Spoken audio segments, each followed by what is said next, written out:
Morning dear student. Last lecture में हमने inductors and energy transfer पढ़ी। तो आपको पता है कि उसमें हमने क्या फाइंड आउट किए थे कि मैकेनिकल पावर, तो मैकेनिकल पावर का फार्मूला हमें क्या मिला था, P इक्वल टू F/V।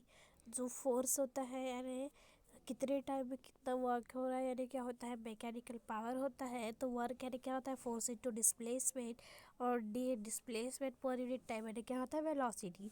तो जो मैकेनिकल पावर का फार्मूला क्या मिला था, F/V कितना मिला था, F/V। जब हमने क्या फाइंड आउट किए कि कितना करंट प्रोड्यूस हो रहा है, तो आई की वैल्यू किसके बराबर थी, θ/t के बराबर थी। ओके, और कितना करंट इंड्यूस हो रहा था, BLV/R। Okay, BLV/R। और टोटल जो मैकेनिकल पावर निकला तो वो कितना था, B²L²V²/R। Okay, B²L²V²/R। आज का हमारा टॉपिक है ईडी करंट। तो ईडी करंट होता क्या है, तो suppose the conducting loop of a figure is replace by a solid conducting plate. आप हमें क्या लेना है, ये जो दिख रहा है ये जो लूप ले, अरे लास्ट हमने प्रीवियस इसमें पढ़े कि अभी हमें क्या लेना है, इसमें सपोज करके मान के चलना एक सॉलिड कंडक्टिंग स्फीयर है, तो सॉलिड कंडक्टिंग प्लेट है। The relative motion between a conductor and magnetic field induce current in the conductor plate. तो इसमें क्या हो जाएगा, इस केस में भी आपको पता है अगर फील्ड है, अगर ये प्लेट भी है, मेटल प्लेट है, तो इस फील्ड में हम क्या करेंगे, इसको अगर चेंज करेंगे तो यहाँ पे क्या होगा, इंड्यूस होगा करंट। क्या होगा यहाँ पे, इंड्यूस होगा करंट। तो in this case gain an enclosed and opposing force, so we uh, we must do work while moving the conductor with a uniform velocity v। और वो जो कंडक्टर है, कंडक्टर प्लेट, वो किसी यूनिफॉर्म वेलोसिटी से move हो रहा है। आपको पता है कि हमने इंड्यूस होने वाला ईएमएफ की वैल्यू कितनी फाइंड आउट की थी, BLV। उसके बाद जो करंट इंड्यूस हो रहा था वो कितना था, BLV/R। और मैकेनिकल पावर का फार्मूला क्या निकला था, B²L²V²/R। इतना फाइंड आउट किए थे हमने पूरा। इसके नेक्स्ट वीडियो में अब देखो तो क्या बोल रहा है कि the conductor electron making up the inductors current do not follow one path as they do not the loop with the loop, but क्या है swirls about within the plate as if they were thought in the eddy of water, such the current is called as eddy current। तो जब क्या हो रहा है देखो, इस केस में एक हमने क्या लिए है, सॉलिड मेटालिक कंडक्टिंग प्लेट लिए है। इस प्लेट में हमने लास्ट इसमें प्रीवियस इसमें क्या डाले थे, इसमें हमने एक रेक्टेंगुलर शेप की एक क्या बार मैग्नेट डाले थे। तो यहाँ पे हम क्या कर रहे हैं, प्लेट डाल रहे हैं, किसी फील्ड में हम क्या कर रहे हैं, प्लेट अरे एक मेटल को डाल रहे हैं, मेटालिक प्लेट को डाल रहे हैं। तो यहाँ पे क्या होगा, करंट इंड्यूस होगा। और करंट इंड्यूस होने से देखो, जब हमने प्रीवियस इसमें की थी तो हमारा करंट इस तरह से फ्लो हो रहा था, इस तरह से, प्रीवियस इस तरह से फ्लो हो रहा था। बट यहाँ पे क्या फॉर्म हो रहा है, एक लूप फॉर्म हो रहा है, और लूप फॉर्म हो रहा है तो हम इसको ही क्या बोलेंगे, ईडी करंट। ओके, तो such current is called as eddy current. तो eddy current can be represented by a single path, जो शोड इन फिगर, सो क्या रिप्रेजेंट करता है, single path. The induce current is the conductor plate is responsible for a transfer of the mechanical energy into the heat energy. देखो जो induce हो रहा है current, और रिस्पॉन्सिबल रहता है मैकेनिकल एनर्जी को ट्रांसफ़र करने के लिए, किसके लिए है, इलेक्ट्रिक हीट एनर्जी के लिए। ओके, तो the dissipations of the energy of heat energy is more apparent in the arrangement shown in figure। तो where the conducting plate are free to rotate about the pivot,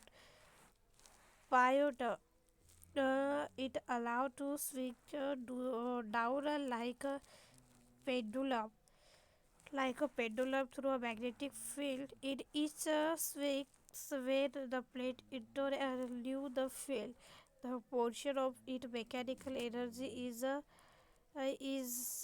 transferred to heat energy. After several such swing, there is no देखो कि क्या बोला गया है कि eddy current क्या होता है। Now we have taken the solid loop instead of a loop taken previously. इससे पहले भी हमने क्या किया है, एक सॉलिड कंडक्टिंग प्लेट लिए है, तो वहाँ पे क्या हो रहा है कि उसमें इसमें लूप फॉर्म हो रहा है। Here also we will get up opposite force और coil to produce a conductions correct not to follow the same path as we said earlier. It is a follow a loop, तो that current is nothing but the eddy current. इसको क्या बोला जाता है, ED current. तो देखो mechanical power left with the pendulum and the convert heat energy dissipated into the solid plate making it warm. देखो ये पायलट कनेक्टेड है यहाँ पे, इस तरह से ये क्या हो रहा है, इस तरह से रोटेट हो रहा है।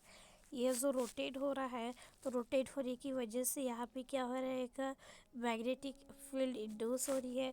और जो फील्ड इंड्यूस हो रही है किस फॉर्म में हो रही है, लूप के फॉर्म में। ओके, तो eddy current can be reduce by discontinuity in the structure of the conductor plate as a dissipated in figure. ये देखो कि यहाँ पे जो ये फिगर बता रहा है, ये क्या शो कर रहा है कि इलेक्ट्रिकल एनर्जी का किस में, हीट एनर्जी में शो कर रहा है। तो देखो रिडक्शंस इन एडी करंट, तो इलेक्ट्रिकल एनर्जी का किस में होता है, हीट एनर्जी में। ओके, इसके बाद का हम तो देखो, अरे इस याद रखना ईडी करंट मीन्स क्या होता है। अभी तक के हमने बहुत सारे क्या फाइंड आउट किए, ईएमएफ फाइंड आउट किए, तो इसमें भी ईएमएफ कितना निकल रहा है, जो ईएमएफ है BLV/R। अरे कितने गिवन एरिया में कितने नंबर ऑफ पास हो रहे हैं, अरे क्या होता है, फ्लक्स होता है। और देखो यहाँ पे भी जो इंड्यूस होने वाला जो करंट है वो किस फॉर्म में निकल रहा है, किस फॉर्म में निकल रहा है, इसमें इंड्यूस होने वाला करंट लूप के फॉर्म में। और लूप के फॉर्म में जो भी करंट निकलता है उसको क्या बोला जाता है, ईडी करंट। क्या बोला जाता है, ईडी करंट। और ये किस पे से किसको ट्रांसफ़र कर रहा है, लाइट एनर्जी को किस में ट्रांसफ़र कर रहा है, लाइट एनर्जी को हीट एनर्जी में ट्रांसफ़र कर रहा है। तो देखो eddy current are induce in a solid conductor plate, conducting a plate sweep like a pendulum. देखो ये जैसे ये जो कंडक्टिंग प्लेट है वो कैसे लाइक अ पेंडुलम है, इस तरह से ये क्या हो रही है, रोटेट हो रही है। तो रोटेट होने की वजह से यहाँ पे क्या क्रिएट हो रहा है, पाइप से अटैच है। यहाँ पे एक मैग्नेटिक फील्ड क्रिएट हो रही है, किसके फॉर्म में, इस तरह से लूप के फॉर्म में, जिसको हमने क्या बोले हैं, ईडी करंट। देखो तो फिर the reduction in eddy current due to discontinuous structure of the plate. तो रिडक्शन जो हो रहा है उसमें क्या है, डिसकंटिन्यूअस है। यहाँ पे कंटिन्यू है कि कहीं पे नहीं, तो यहाँ पे क्या है, डिसकंटिन्यूअस हो रहा है किसका, एडी करंट का रिडक्शंस। ओके, इसके बाद का हम नेक्स्ट लेक्चर में पढ़ेंगे कि लास्ट वाला जो टॉपिक है सेल्फ इंडक्शंस है, तो हम ये नेक्स्ट लेक्चर में पढ़ेंगे।